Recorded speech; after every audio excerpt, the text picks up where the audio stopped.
बिस्मिल्लाहिर्रहमानिर्रहीम।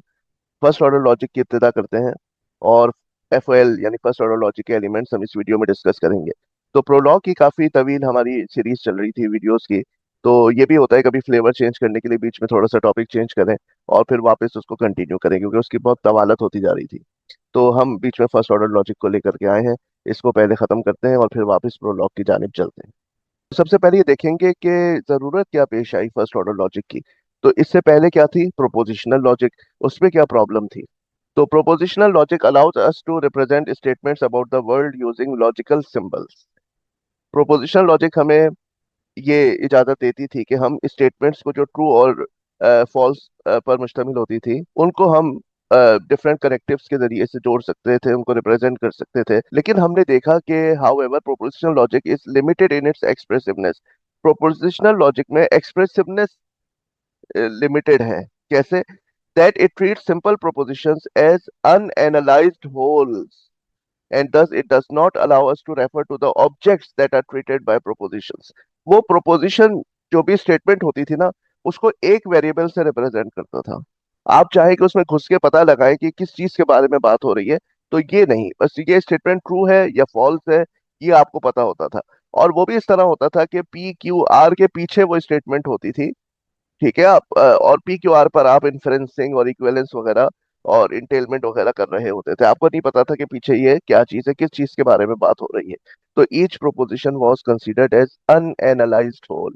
कितना खूबसूरत आप देखें फ्रेज है, अनएनालाइज्ड होल। यानी वो पूरी चीज जो है वो एक कैप्सूल है जो आपने निगल लिया, अब अंदर क्या है कुछ नहीं पता।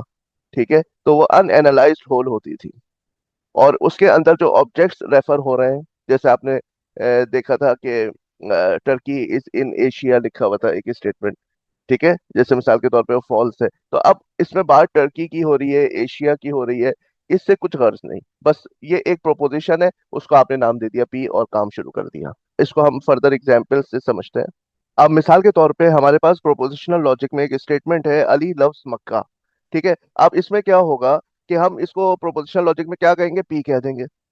लेकिन कौन किससे मोहब्बत करता है ये तो कोई हमें इसमें, हम इसको तोड़ नहीं सकते सेंटेंस को। क्या है ये? अनएनालाइज्ड होल है ना। अभी जो मैंने आपको बताया था कितना खूबसूरत फ्रेज, अनएनालाइज्ड होल। यानी ऐसा एक पूरा एक ही होल है जिसको हम तोड़ नहीं सकते, इसको एनालाइज नहीं कर सकते, ये अनएनालाइज्ड होल है। ठीक है, इसी तरह से अगर मैं ये कहना चाहूँ कि एवरी मुस्लिम लव्स मक्का, तो ये एवरी के लिए भी मेरे पास नहीं है कि यूनिवर्सल फैक्ट को रिप्रेजेंट करूं प्रोपोजिशनल में। Some people are scared of heights, कुछ लोगों के बारे में है कि वो ऊंचाई से डरते हैं। तो ये कुछ, सम, इसको भी मेरे पास रिप्रेजेंट करने के लिए कुछ भी तरीका प्रोपोजिशनल लॉजिक में नहीं है। ठीक है, इसका मतलब है मैं किसी चीज को क्वांटिफाई नहीं कर सकता। ऑल के बारे में, सम के बारे में बात प्रोपोजिशनल लॉजिक में नहीं कह सकता। However, all the above statements have obvious differences in the objects to which they are referring। जबकि इन तमाम स्टेटमेंट्स में जो बात कही जा रही है, जिन ऑब्जेक्ट्स पे बात हो रही है, वो अपनी जगह बहुत मुख्तलिफ हैं। कहीं हाइट की बात हो रही है, कहीं पे जो है ना मक्का की बात हो रही है, कहीं मुस्लिम की बात हो रही है, कहीं जनरल पीपल की बात हो रही है। तो वो जो ऑब्जेक्ट्स हैं जिनके बारे में बात हो रही है वो मुख्तलिफ हैं। इसी तरह से जैसे हमने कहा Saad is a man, Waqas is a man. So we can only distinguish these statements by using crude propositions, simple propositions। P1 P2, अब P1 के पीछे कौन है, साद है कि वकास है, P2 के पीछे कौन है, we are not concerned with this। ठीक है, when we make a statement about some object, the sky is blue, we want to be able to symbolize both the claim and the object about which the claim is made। ठीक है, तो हम जिस चीज के बारे में बात की, जो क्लेम किया जा रहा है जिस ऑब्जेक्ट के बारे में, यानी स्काई जो है वो ब्लू है, तो हम इसको फर्क करना चाह रहे हैं। But we have no way of expressing this in propositional logic. इसी वजह से फिर हम कहाँ जाते हैं, हम फर्स्ट ऑर्डर प्रेडिकेट लॉजिक की तरफ जाते हैं, जब हम ज्यादा एक्सप्रेसिव होना चाहते हैं, विच डस गिव्स अस सम फर्दर एक्सप्रेसिविटी।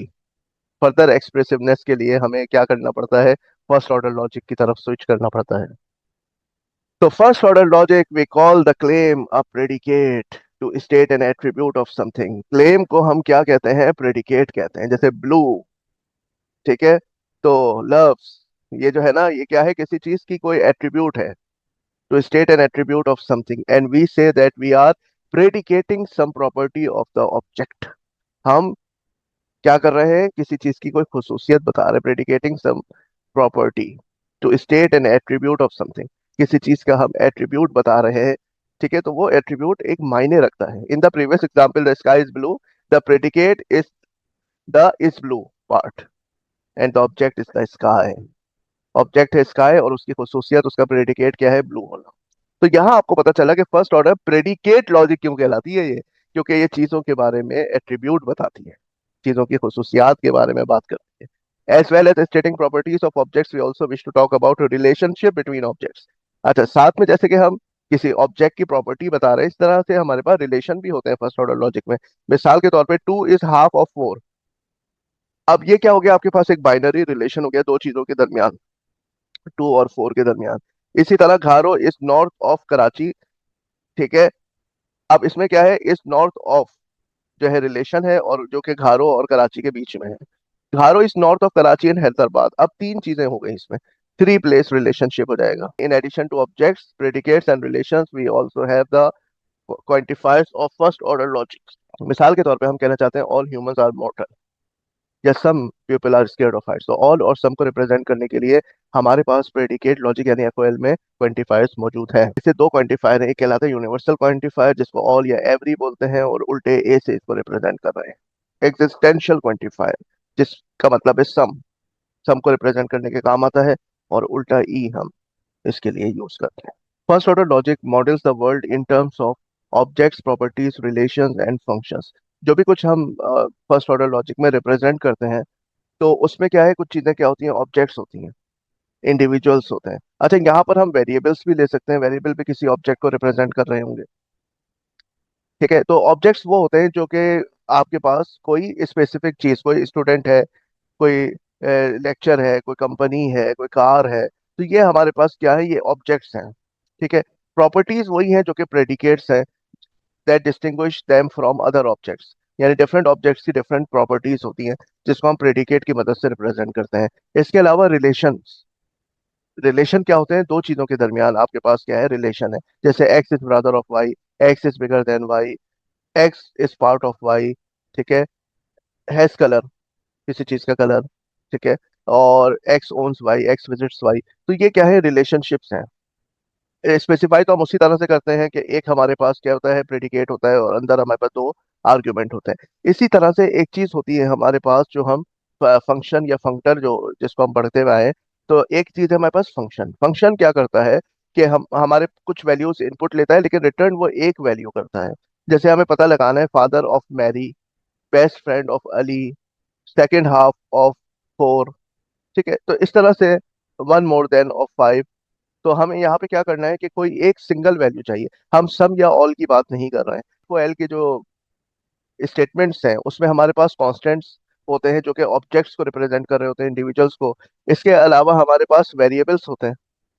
तो वेरिएबल जो है वो किसी भी चीज को रिप्रेजेंट कर सकता है, किसी फंक्शन को भी रिप्रेजेंट कर सकता है। फंक्शन का सिंबल इस तरह से है हमारे पास, फादर ऑफ मैरी, अब ये रिटर्न कर रहा है John, colour of sky, return हुआ ब्लू, ठीक है। इस तरह प्रेडिकेट सिंबल्स, प्रेडिकेट जो है वो क्या उसका क्या होता है कि प्रेडिकेट जो होते हैं वो ट्रूथ रिटर्न करते हैं, ट्रू या फॉल्स। जैसे 5 is greater than 3, grass is green, grass colour green. तो ये क्या है, ट्रू या फॉल्स रिटर्न करते हैं। तो एक तरह से फंक्शन और प्रेडिकेट में आपको ये फर्क समझ में आ जाएगा कि फंक्शन तो एक वैल्यू रिटर्न करता है, ठीक है, लेकिन ये जो रिलेशन होते हैं, जो प्रेडिकेट्स रिप्रेजेंट होते हैं, ये आपके पास ट्रूथ वैल्यू रिप्रेजेंट करता है। अगर रिलेशन है तो वो ट्रू आएगा, नहीं तो फॉल्स आएगा। इसके अलावा कनेक्टिव्स वही सारे इस्तेमाल होंगे जो प्रोपोजिशनल लॉजिक में यूज होते थे, वही 5 कनेक्टिव यहाँ भी यूज होंगे, और क्वांटिफायर्स में आपको बता चुका हूँ। तो इन चीजों से मिलके हमारे पास फर्स्ट ऑर्डर लॉजिक की स्टेटमेंट्स बनती हैं, ठीक है। Thank you very much.